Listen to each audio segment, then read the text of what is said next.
O Instituto faz 15 anos, em forma de Instituto Nacional de Medicina Legal, cobrindo o país todo e unificando o que eram os institutos de medicina legal, que havia três: o de Coimbra, o de Lisboa e do Porto. Em 2001 foi criado o Instituto Nacional de Medicina Legal, cuja sede é em Coimbra, e unificou então estes institutos. A medicina legal em Portugal é centenária, mais do que centenária, vem do final do século XIX, quando se criaram as morgues, também em Lisboa, Porto e Coimbra, depois teve a sua evolução própria, até que se criaram os institutos, que foram então separados e finalmente acabaram por ser unificados todos numa estrutura nacional que hoje se chama Instituto Nacional de Medicina Legal e Ciências Forenses, e que entendemos por bem comemorar este marco com um ano, enfim, de celebrações, no qual se integra esta exposição, que decorreu parte em Lisboa, parte em Coimbra, e não quisemos deixar o Porto naturalmente de fora, tanto mais temos a delegação norte do nosso Instituto bem aqui ao lado da Reitoria, e a Reitoria da Universidade do Porto gentilmente nos abriu as portas desta sala. Cada visitante fruirá dela de acordo com os seus referenciais, de acordo com a sua emotividade, com a sua sensibilidade. Mas para além disso, pretendemos que tornar a instituição mais conhecida, mostrar o outro lado, para lá das perícias, porque, enfim, a nossa atividade principal é servir a justiça, é fazer perícias diariamente. Esta coleção data de 1913 e 1943, ajuda a perceber a nossa história, o nosso background científico. Tentou provar uma teoria científica que na altura se pensava que era interessante, mas que provou que não tinha grande valor. Mas tudo isto faz parte, digamos, da medicina legal, de toda esta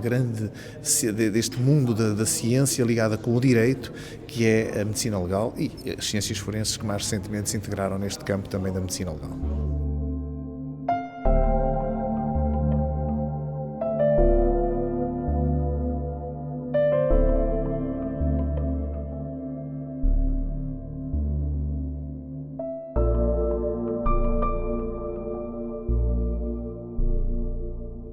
Esta exposição pretende demonstrar uma coleção centenária que existe no acervo do Instituto de Medicina Legal. Tem cerca de 280 peças, das quais mostramos aqui pouco mais de 20. E do ponto de vista geral, aquilo que caracteriza principalmente esta coleção para já, é uma coleção portuguesa. É uma coleção médica, que é raro encontrarmos exposições subordinadas ao tema da medicina. E depois, esta está tão documentada que nós conseguimos saber exaustivamente as particularidades de cada uma das peças, e isso engrandece muito o seu valor museológico. A razão pela qual ela foi constituída prende-se com o facto de ser importante demonstrar uma relação que não se conhecia e que era muito relevante para a medicina legal, que era saber se havia alguma relação direta entre a expressão do cadáver e a causa de morte, ou seja, à partida, considerava-se que os indivíduos que tivessem tido uma morte violenta tinham uma facies após a morte de medo, ou de terror, ou de dor, enquanto que os indivíduos que tivessem tido uma morte tranquilizadora, pacífica,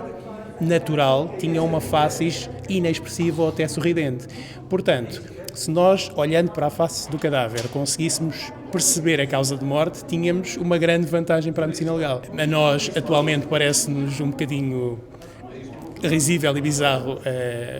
olhar para a face e tentar perceber uma causa de morte, mas na altura em que não se conheciam, portanto, todos os fenómenos bioquímicos e patológicos da morte, esta pergunta fazia muito sentido e este estudo tinha muita razão de ser. E essa foi a razão pela qual, no início do século XX, o professor Azevedo Neves, que foi o primeiro diretor do Instituto, resolveu iniciar este estudo. Aquilo que ele demonstrou foi exatamente que não havia uma relação entre a expressão do cadáver e a causa de morte.